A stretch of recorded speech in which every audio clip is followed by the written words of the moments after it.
Hi everyone, I am Kimberly, the 5-Minute NP. The 5-Minute NP was born out of my belief that small, incremental changes can drastically change the trajectory of your life.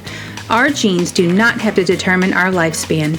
My goal through this podcast is to act as a roadmap that bridges the gap between knowledge and action, leading to you living your healthiest, happiest, longest life. Welcome to the 5-Minute NP podcast. Hello everyone, welcome to the 5-Minute NP podcast. In this episode, I interview Michael Rubino. He is the mold medic, the authority on mold remediation. As president of All American Restoration, Rubino specializes in working with people who happen to be immunocompromised or have acute and sustained reactions to mold exposure. Today, he discusses how common of a problem mold is, the optimal environment for mold to flourish, the many different types of mold that might be lurking in our home and our work environments, and he discusses how mold is hazardous to our health and symptoms we or our kids may be showing related to mold toxicity. He talks about where we should be looking for mold and what we can expect to see or smell if it's present. He talks about ways we can test for it in our home and in our bodies. He gives specifics on what kind of cleaning products actually work to get rid of mold, vacuum cleaner we should be using, filters, and humidifiers. You know, we often think about health and what supplements we should be taking or foods we should be eating, but we don't always prioritize or realize the significance of our air quality. So this is great information, great awareness to this problem that is so prevalent across America. And I just want to thank you for being here. Enjoy the 5-Minute podcast. You're going to like this episode. Thank you. Hi, Michael. How are you? Hi, I'm well. How are you? Thanks for having me. I'm doing good. Yeah, thanks for being here. I was kind of doing some research on this topic, and it's actually really huge in regards to our health.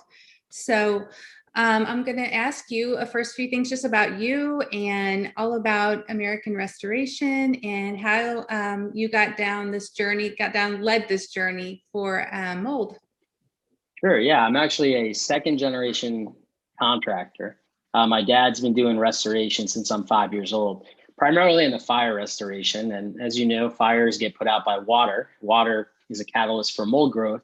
So just incidentally, I've learned a lot through working with him all these years. And then, it got to a point where there was a hurricane in the Northeast called Hurricane Sandy, or Superstorm Sandy, whichever you prefer. But there was a lot of houses that got, flood damage, water damage, et cetera, that created this catalyst for mold to grow. Whenever you have these like big national events, companies from all over the place come into this location to kind of profit off of what's going on. And so a lot of stuff gets done in not the best way. And so for 7 years after Sandy, I was still remediating homes that were, detrimented by Sandy. And what I saw was very alarming to me because I saw a lot of people being sick, being unwell. And they weren't sure, but they thought the mold definitely had a part in it. And when push came to shove and testing was done, it really did raise some alarming levels of toxigenic molds found in their home. Wow. So it's like when you have an inspection on your home, like you expect people just to check everything out. But if they're in and out in 15 minutes, most likely they're not getting to the root of all these problems. Exactly. Right. So when we talk about mold, can you tell us a little bit about mold, like what it is, why it's such a problem, and it really affects our air quality, right? Yeah, so mold is actually a blanket term that's used to describe over 100,000 species of fungus. Wow. And a lot of these fungus that we know about can grow inside of our homes. And, I hear this term all the time. Well, Michael, mold is everywhere. How do we really avoid this? I don't think it's that big of a problem. Or even mold has been around for eons, right? Far longer than human life on this planet. So how bad can mold really be? The difference between those two statements really is this. Mold was never meant to grow in abundance in our homes, right? And so everything boils down to the particle count. We talk about outdoor air pollution. That's based upon how many particles are in the air at any given time produced by pollution. Now, the same thing happens indoors. It's just something we haven't really been cognizant of. And that's the fact that indoor pathogens such as mold can grow in an abundance in our home. And there's a big difference when people say like mold is ubiquitous or mold is everywhere. when you go outside your home and you take a breath, you may be breathing in 1,000 spores. In some of these homes that I walk into, they have 1,000,000 spores. I mean, it's astronomically different than the air that they would normally breathe outside. That's what I would consider a mold problem. And that's when things really start to disrupt the health, when it's just too much to handle. Mm. What is the optimal environment for mold to flourish? The optimum environment for mold to flourish is water, a source of water or moisture, and that can be just humidity, right? If you're in a humid climate. And the second thing is it needs something to feed off of, and that's any organic material, such as insulation or drywall, which our house happens to be made a lot of. So, this is why you really want to look at water as the thing that you can control. And if you look at it that way, obviously, look, we have leaks that happen sometimes, and we need to be equipped with the knowledge of how to deal with that quickly so we can avoid mold growth.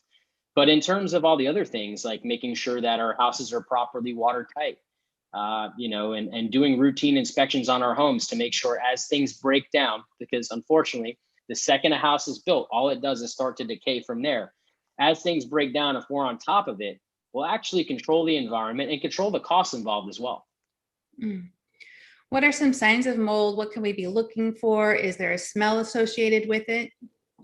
Yeah, so there's two main things. You can see typically mold growth when it actually makes its way into an environment. Not all the time, but you'll look for signs of mold growth, and that's going to be those coffee-like stains that are either on your ceiling or inside of a wall.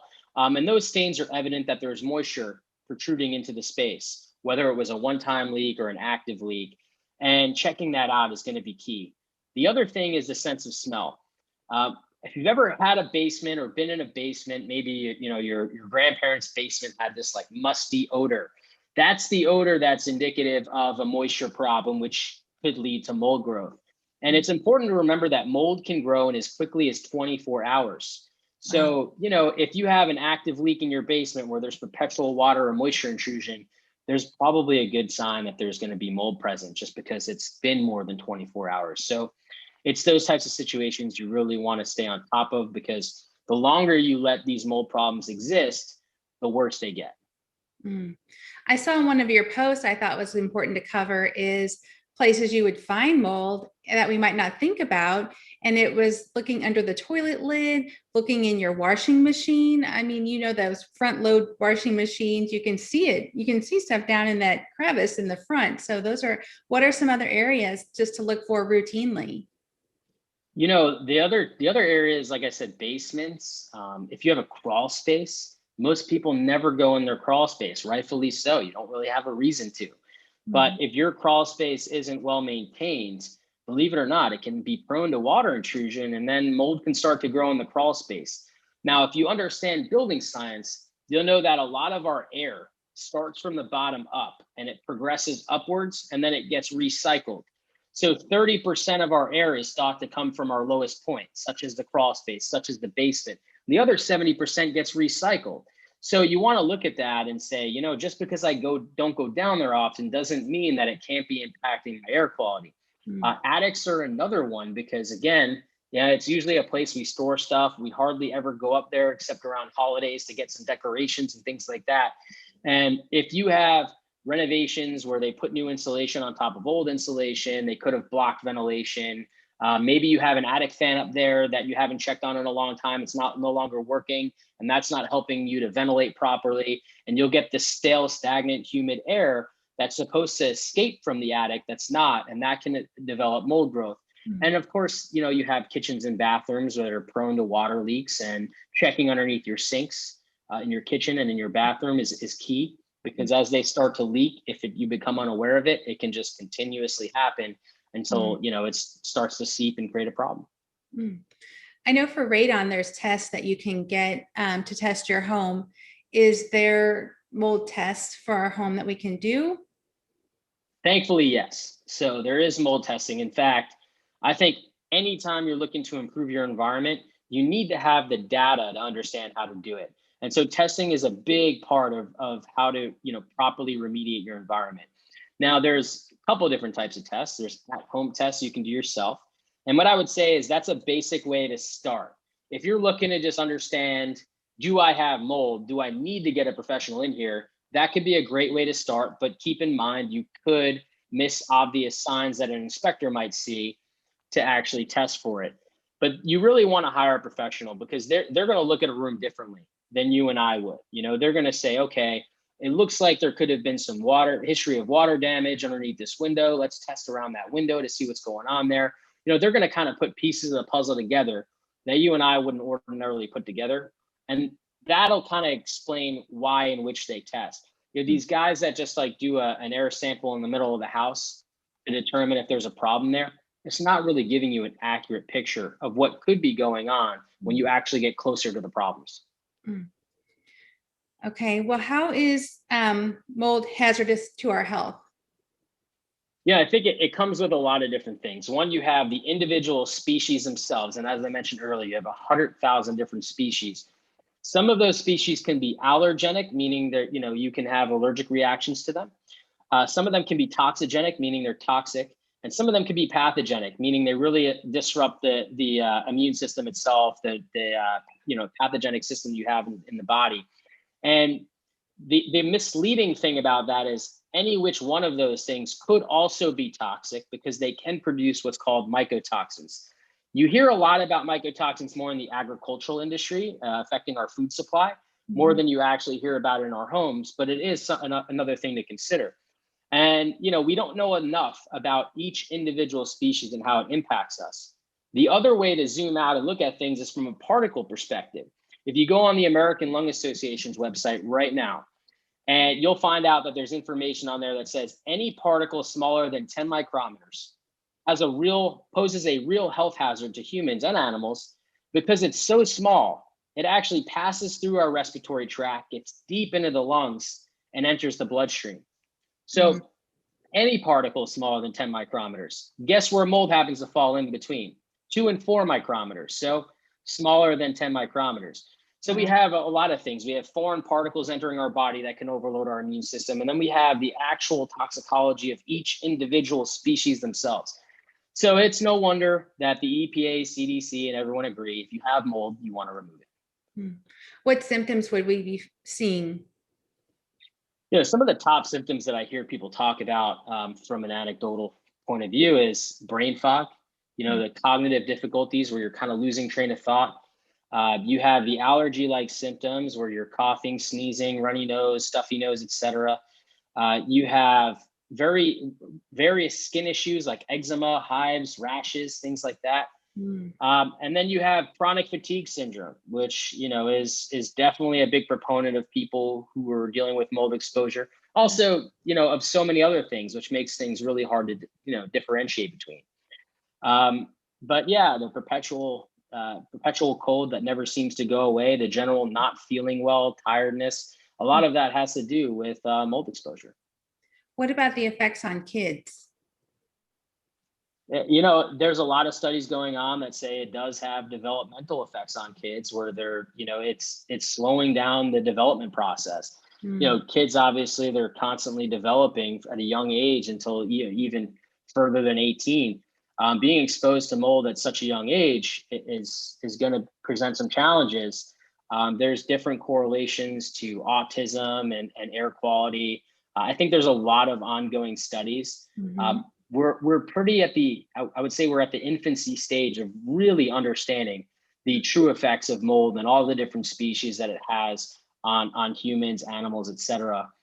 You know, there is some alarming correlations that are coming out, and it's just constantly in the medical journal. And I think it's something we need to pay more attention to and watch out for. I agree. It's like we're so focused on nutrition and supplements, but we don't spend as much time thinking about our air quality and issues like mold. So definitely it's a huge problem, actually. Are some people more prone than others to have a reaction to mold or symptoms to mold, while others may not have any symptoms? You know, definitely. It definitely, so there's obvious diagnoses that mold definitely exacerbates. You know, there's a lot of links to Hashimoto's, Epstein-Barr virus, reactivated Epstein-Barr virus, Lyme disease. In fact, mold symptoms are so similar to Lyme disease that they're often misdiagnosed together. Wow. from a lot of research that I've been doing and hearing from people that, from all over the world that are experiencing difficulty with mold exposure. There's a lot of interesting links that we don't know enough about. And I think over the next, unfortunately, 20, 30 years, we're going to learn more and more about this and, start to really dive into that. I mean, for me, it makes no sense, right? We take 20,000 breaths per day. You can go a lot longer without food or water than you can without air. Right. Air is a massive influence to our bodies. Right. And so to breathe in toxic air and to not think that could harm us is really a dangerous outlook, and I think when you really look at the simplicity of it, it makes a lot of sense. And I'm not just talking about mold. Anything that you're breathing in that you're not supposed to be breathing in is really a foreign substance. And how would foreign substances react to the body? Well, they're going to produce an adverse health reaction. So definitely a lot more money and funding needs to go into the adverse health effects with mold exposure and other indoor pathogens than we currently put out. I think that's going to make a big leap forward for how we look at health and wellness. Is there a urine test or a blood test? I mean, how can we tell if we, have toxic exposure to mold? So there is a urine test by Great Plains Laboratory that you can test for mycotoxins, which would be a byproduct of mold exposure, having certain species of mold producing mycotoxins. There's also some other interesting tests coming out. There's the neuroquantum test developed by, I don't say developed, but Richie Shoemaker is very big proponent for. It's actually been used in some legal arguments, which obviously is a step in the right direction because legal arguments kind of tend to say, well, this is possible, right?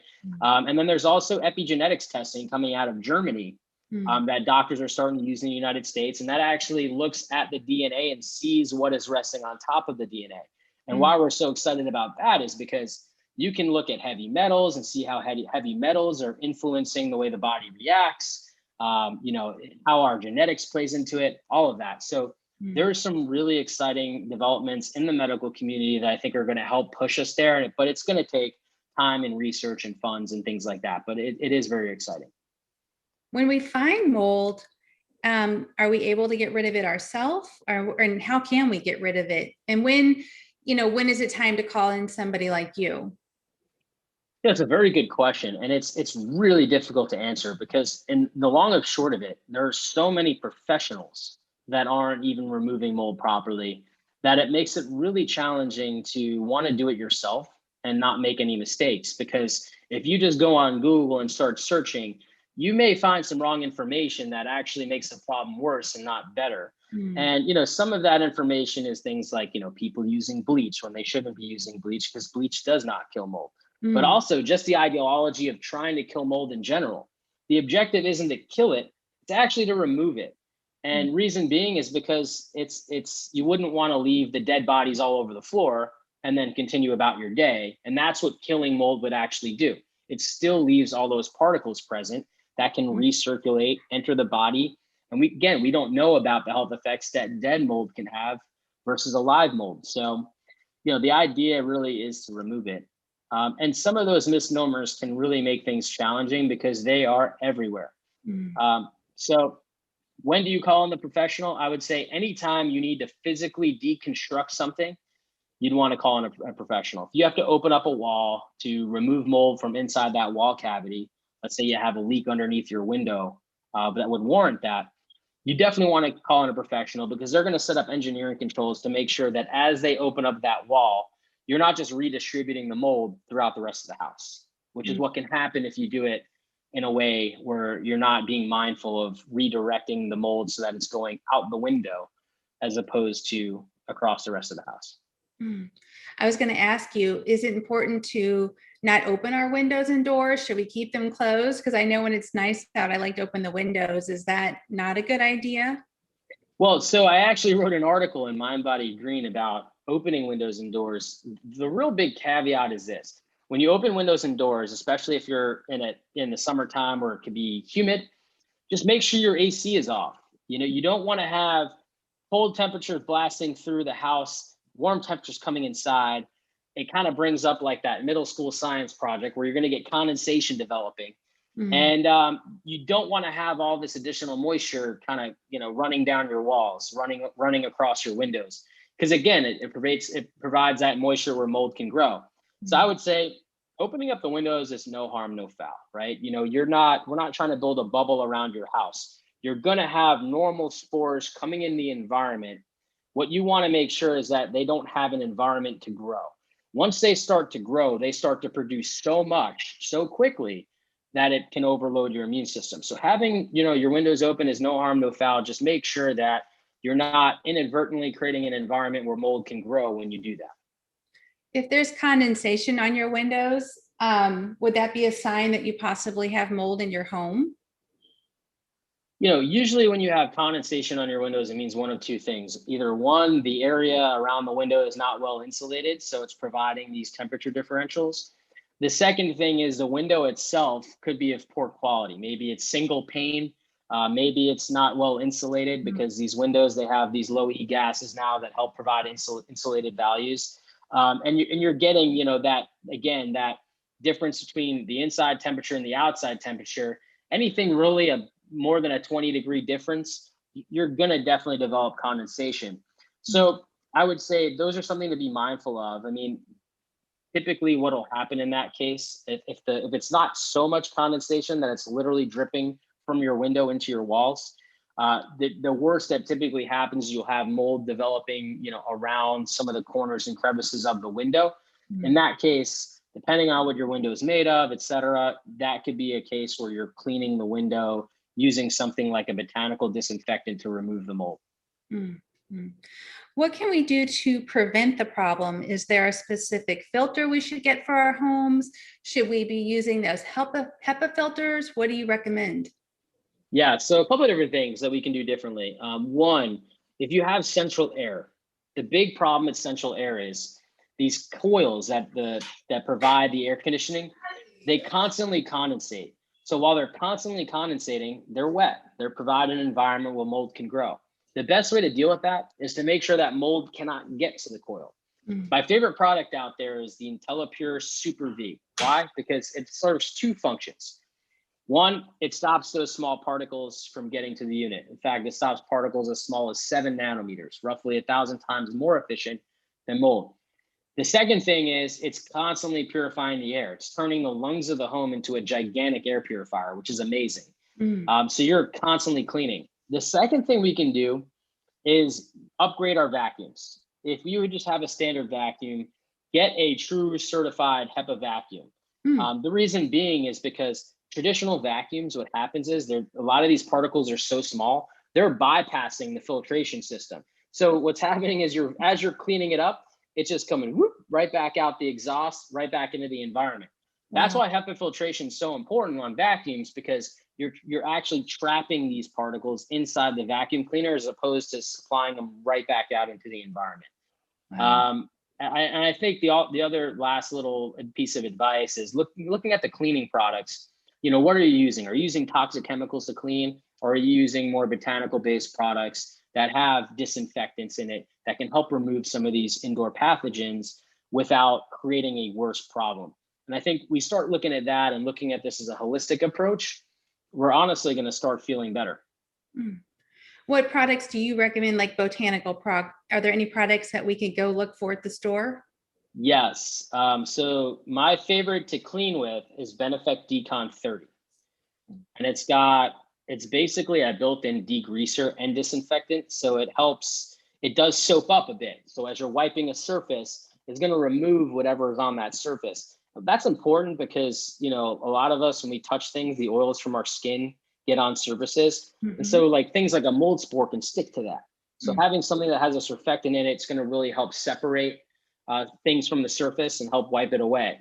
The product that I absolutely love for your laundry is called EC3 laundry additive. It's like 99 EC3. It's like 99.97% effective at removing mold and mycotoxins from your clothing.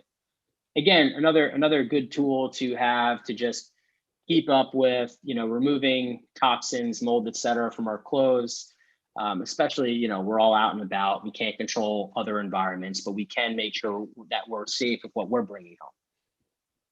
Another thing to think about, I was thinking about as I was doing this research was, our work environment, even in the healthcare industry and offices and all of those places. I mean, that could be a big source of our problem as well. If people are suffering from maybe chronic headaches, or would it be that that continues on when they get home, or once you're away from the exposure, does it improve?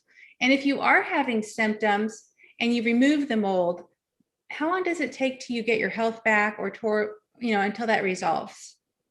One of the biggest questions, and this poses like a very big legal challenge as well.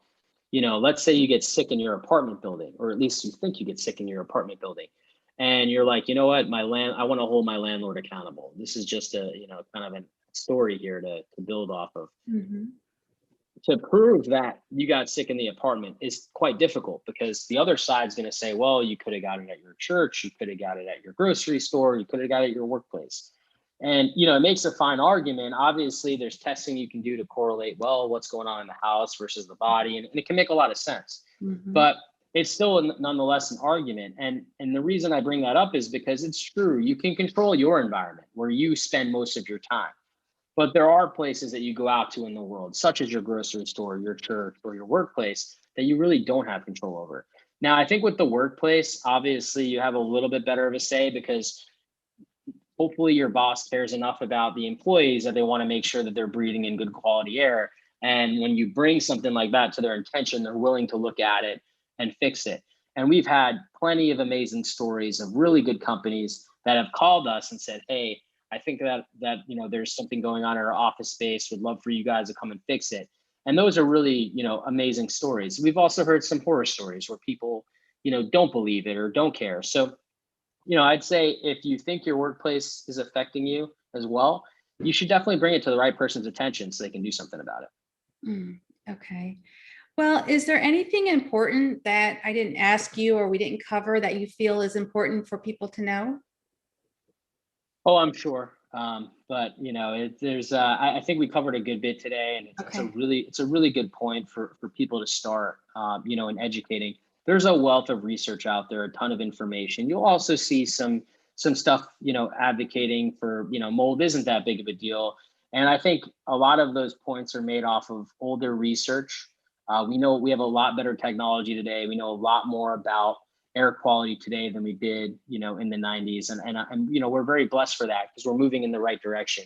Mm-hmm. And I would say, if you think that you're being impacted by your air quality, look at the signs. Did something happen? Was there a leak? Did you just move into a new place and all of a sudden since then you're not feeling well? These are all, very common signs of things that you hear happen. And 9 times out of 10, it really is air quality related. And so if you're experiencing that, there is a ton of information out there for you. We're happy to help support you in any way that we can. Mm-hmm. And, part of that's getting the information out there. So take a look. Yeah, I think you're right. I think it's just having an awareness of the problem. I mean, if you don't know, and even from a healthcare provider, if you don't realize the problem that it can be, you may not ask the right questions, do the right tests. So I think awareness is huge. Well, thank you so much for all that you do. And you do post a lot of good stuff on social media, that dives more into this topic. So, and also, where are you located? And do you just service like one state? Are you all over, or how does that work? Great question. So I personally am in Tampa, Florida. My company has offices in Tampa, New York, New Jersey, and the West Coast in California as well. And we actually right now travel into the middle states as well, because we understand that this is really a global problem. We do a lot of international programs as well, where we're educating people, especially right now in Hong Kong. We're working with a few people there as well. This is definitely a problem that we're, really trying to help solve. And so if you need help anywhere you are, just reach out to us. We're happy to do so. Okay. And where can everybody follow you on social media? Okay. So the most active I am on social media is definitely going to be Instagram and Facebook. Instagram, you can follow me at the Mold Medic. And you can do the same thing at Facebook. It would be at the Mold Medic as well. And, I post a lot of content on there, mostly free tips and awareness, and mold hacks and things like that to help get you started and take control of your life again. Yeah, I learned a lot just looking over your Instagram. You've got some great posts and great information. So thanks for sharing all that. Thanks for all you do. And thanks for being here to talk with me, bring awareness to this problem. Yeah, thank you too. Thank you for giving me the platform to help, educate others. Yeah. All right. Well, take care. Thank you so All much. right.